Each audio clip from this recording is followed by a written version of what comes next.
ఇదిగో latest tape recorder నీకోసమే తెచ్చాను. ఇంట్లో ఒంటరిగా ఉంటున్నాను, ఏమీ తోచట్లేదు అంటున్నావు కదా. నిజంగానేనండి. భర్త వ్యాపారం అంటూ దేశాలంటూ తిరుగుతుంటేను, కొడుకు చదువు కాలేజ్ అంటూ బయట తిరుగుతుంటేను నాలాంటి ఆడదానికి నిజంగా ఏమీ తోచదండి. అందుకే కదా తీసుకొచ్చాను. ఇది నచ్చలేదంటావా? చెప్పు, రేపు దుబాయ్ వెళ్ళినప్పుడు నీకేం కావాలంటే తీసుకొస్తాను. నాకు తోచడానికి తోడుగా ఉండటానికి తీసుకురావాల్సింది ఇది కాదండి, ఒక చక్కని కోడల్ని.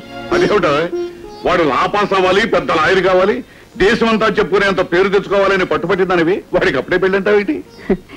నా ఆశయం వాడు ఎలాగో తీరుస్తాడు, కానీ ఆ తర్వాతైనా వాడి పెళ్లిని గురించి మనం ఆలోచించాలి. ఎప్పుడు కావాలంటే అప్పుడు ఆంధ్ర అంతా చెడామడా తిరిగేసి ఓ పిల్లని తీసుకొచ్చి వాడికి పెళ్లి చేసేస్తా సరే. డాడీ రాబోయరా, ఇప్పటి వరకు మీ అమ్మ నేను నీ గురించే మాట్లాడుకుంటున్నాం. నీకు వెంటనే పెళ్లి చేసి కోడల పిల్లని తెచ్చుకుని ఎదురుకుండా కూర్చోబెట్టుకుని కాలక్షేపం చేయాలని మీ అమ్మ కోరిక. అందుకని అర్జెంటుగా నీకు సంబంధం చూసి.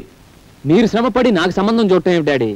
అంటే మాకు తెలియకుండానే నువ్వు ఎవరైనా అమ్మాయిని చూసుకున్నావుంటే మన సంగతి చెప్పా కాబట్టి తులసి, ఈ విషయం వాడు నేను డిస్కస్ చేసుకున్నా కానీ ఈ లోపుగా నువ్వు వెళ్ళి విస్కీ బాటిల్ షారాలు గ్లాసు పట్టి.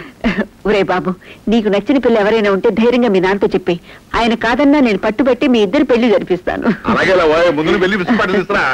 కమన్. ఇప్పుడు చెప్పరా బాబు, ఎవరైనా అమ్మాయిని కన్నా ప్రేమించావా? ప్రేమించావంటే ఇంచుమించు అలాంటి పనే చేశాను అనుకో డాడీ. కాకపోతే ఇదిగో, ప్రేమ విషయంలో దక్కకూడదు.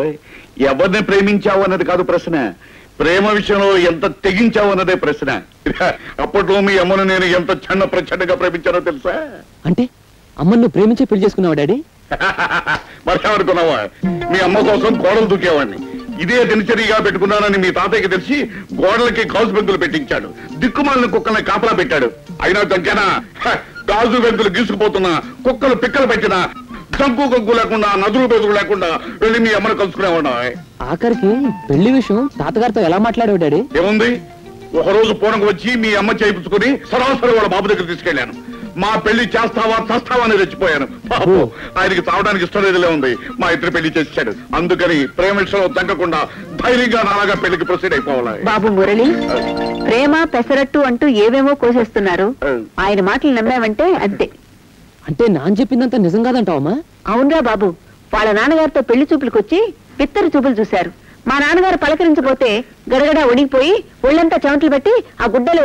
సరేవాయ్, అప్పుడు నేను చేద్దామనుకుని చేయలేకపోయినవన్నీ కనీసం అబ్బాయినా చేస్తాడేమో నేను చెప్పాను. అలా చెప్పండి. అయినా నేను ఏం చెప్పాను అన్నది కాదు ప్రశ్న, అబ్బాయి ఏం చేస్తాడు అన్నదే ప్రశ్న. కరెక్టే కదా? అయితే ప్రొసీడ్.